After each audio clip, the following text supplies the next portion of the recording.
Coach Kyndal Ray, aka a walking testimony, walking America for mental health awareness and recovery, here to let you know that you matter. We do recover. God is good all the time. We're hanging out in Lakeside, Oregon, over 4,100 miles walked. And as a mental health advocate, I just want to share a little bit of my story with you.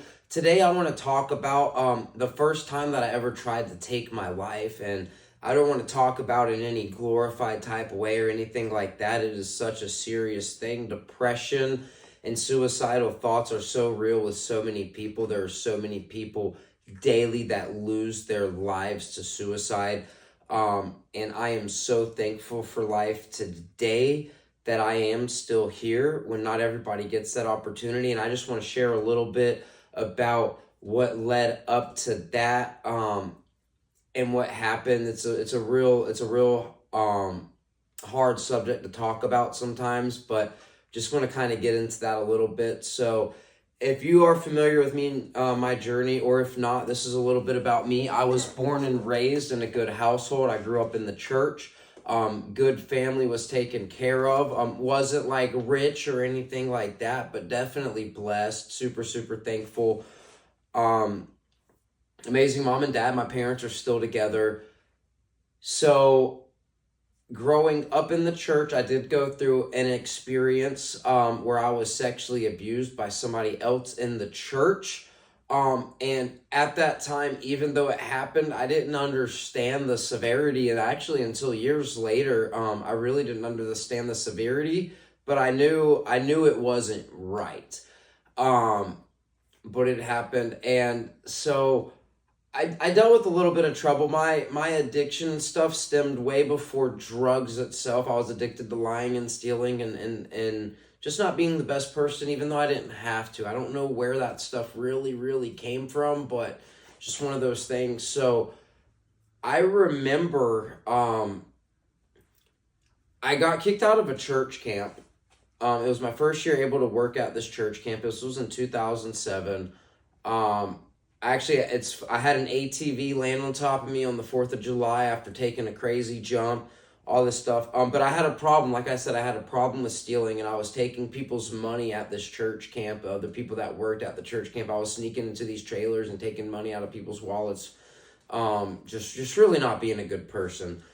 And I remember why I was there, I kind of used the story that I had gone through with my sexual abuse in the church and made this huge elaborate story to try to get sympathy. And I don't know why it was so wrong of me, because there are so many people that actually go through very way worse traumatic experiences than I dealt with. And I had made up this elaborate story for attention. I don't know why.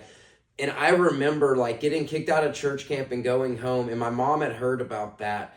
But then she had also, if I'm not mistaken, if I do remember this correctly, after the years of drugs, if I'm not mistaken, my mom brought up the fact that the person who had sexually abused me had actually gotten in trouble for messing with other kids in the church, and asked me if I wanted to make a statement or bring it up. And I didn't even know that they knew. Like, I don't know how, but I guess they knew. So either way, that was a little bit of it, but my biggest part of depression, I kind of let both of them coincide together, came after gaining a ton of weight. There used to be this guy in our church, his name was Mike, and he was a Little Debbie vendor, for the Little Debbie snacks. So all of the ones that they have to pull off the shelf due to dates are still good for a while. And he used to give these boxes to me, and I used to eat tons and tons and tons of Little Debbies. If I'm not mistaken, I was 12 years old, wearing like size 34 to 36 pants. Big waistline, no confidence, no self-esteem, just did not like myself, didn't like who I was, all of that. It was my freshman year of high school that I had just really been going through it, dealt with depression, dealt with finding where I felt like I fit in and things like that. And I remember using my lunch money, saving it up for a while, meeting a kid at school who would talk about his family's guns and stuff like that. And I remember buying using my money, all my lunch money, saving up, like, hey, like, can I buy a gun from you? And it was arranged, and I'll never forget. It was weird. Within a month of this happening, I got hit by a car too. It was just wild. But the complex I lived in, I lived at the very, very back of this apartment complex. And in the back of this apartment complex, like where the apartments were, there was a parking lot. And then some of the buildings had these sheds with garages. And like on one side of the road, and then there was a break in it, and then the rest on the other side of the road, and then there was a break in between them, and there was a wooden fence that went back there, and there was a break in the wooden fence. And I just remember going back there one day and taking this gun, and I had already, just kind of knew what I was going to do. I just didn't want to be there. I was just going to talk myself up and just end it like that, and that was going to be that. Screw what everybody else thought. I just didn't want to be there anymore. Because I didn't think life was worth living, and I was so young. So it gets to a point where I don't know how long I was out there. Time, whatever. It could have only been a couple minutes where it felt like an hour, but I remember going back there and just grabbing it. He had showed me what to do with it, and I just remember putting it to my head and just saying, like, this got to be it, like everything's gonna be better after this. And then I went to pull the trigger, and it's funny because I don't know much about guns. To this day, I've shot in a lot of guns, and I don't know hardly anything about guns. The safety was off, but it didn't fire. And I remember, like, what? I'm not gonna do any graphic images or visuals, but I honestly don't remember exactly what went through my head. I just remember being angry and upset that it didn't work. And then I remember turning the gun around the other way, like there's just no way, and then it just shot. That gun wasn't supposed to jam on me, but it did.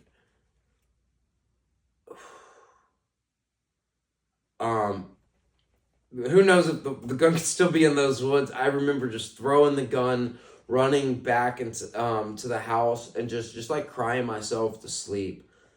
Man,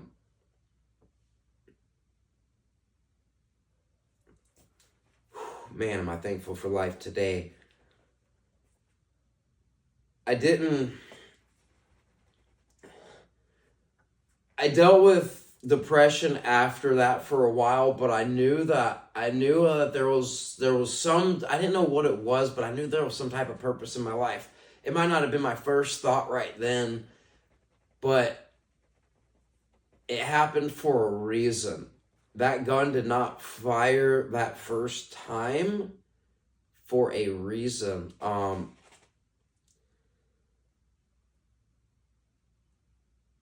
And yet, so many people on a daily basis, that gun fires the first time. They don't ever get to know what life is like after that. And it's so real, and it's so hard to think about. As that was the first time I tried to take my life. I tried to do it again in 2017, taking 11 boxes of Chlorocidin cold and cough over-the-counter cough medicine. And yet I woke up sober the very next morning, and it just didn't make sense, but I knew I was meant to be. That's a whole nother story I'll get into another time, guys. But as a mental health advocate, as somebody walking across America for mental health and recovery, I don't just walk because people are losing their lives to drug overdose and suicide or dealing with mental health and recovery. I literally walk because I myself should not be standing right now due to mental health and depression and suicidal issues, due to addiction and overdosing issues, due to the life of crime and all the stupid stuff I was doing. I should not be here, but I am.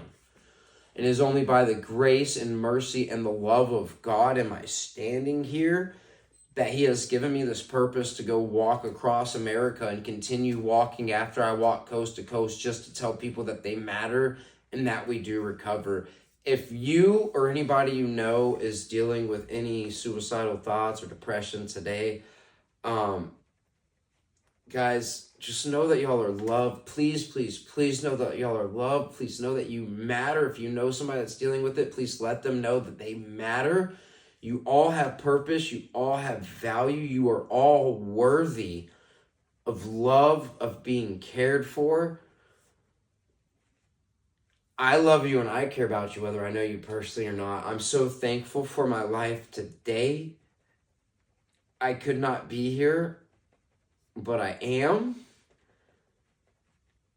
And I know my purpose is to let you know that you have purpose and to let you know that you matter and that we do recover. So God bless.